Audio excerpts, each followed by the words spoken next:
Tomorrow night, President Biden's going to address the nation. We're now 1 year into the pandemic.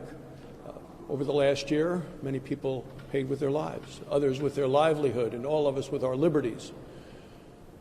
Through Operation Warp Speed, we now have 3 vaccines that are safe and effective. And 2 million people are getting vaccinated every day. As a result, hospitalizations are going down, the death rate is going down, and as a doctor, I will tell you all of these are very good things. The economy is also recovering. Last week we heard that over 370,000 new jobs were added back into the economy. The things I hear about at home in Wyoming is in terms of across the nation, what about President Biden's promise to open all the classrooms by the end of the school year? Well, that's a promise that President Biden will never be able to keep.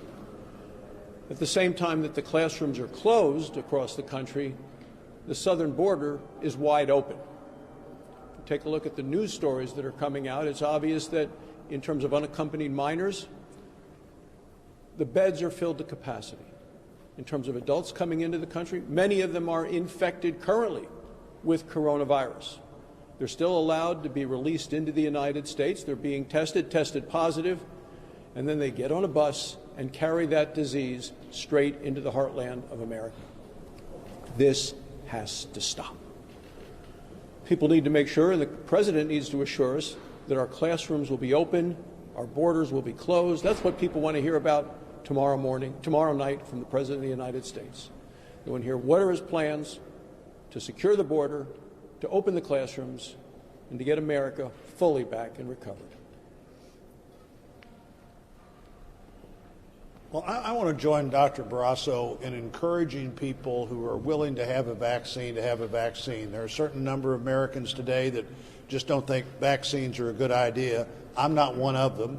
I wouldn't be in favor of legislation that required them to have a vaccine. But having the vaccine is the way that gets our economy back to normal. It's the way that gets our families back to normal. It's the way that gets us interacting again like we'd like to interact. We have some options now, and frankly, I think they're all pretty good options. You know, there's the 2 shots that really we wouldn't have if it hadn't been for the investment that we've made at NIH over the last several years. So we've got a couple of vaccines developed like no vaccines have ever been developed before. 2 shots, one 3 weeks apart, the other one 4 weeks apart. But the shot where you only have 1 shot does a great job, and you have 1 shot, you have 1 visit. 2 weeks later, you have the efficacy of that vaccine as well. There are choices here to be made. That one, 74%, I think, of the thousands of people that have been tested didn't get the virus at all. Of the other people that might have got it, the cases were often very light, and nobody went to the hospital. So if I was any American that had access to a vaccine, I wouldn't think that one of them was not as good as the other ones. I just try to find the one that met what I thought my schedule and my needs were at the time and get us all to a better place quicker. Operation Warp Speed actually worked.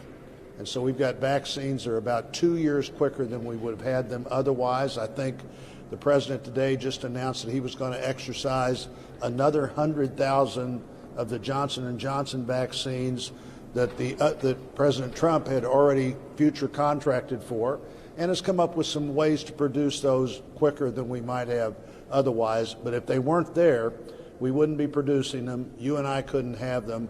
I hope every American thinks seriously about the way out of the pandemic and looks at their vaccine options and takes advantage of them as soon as they can.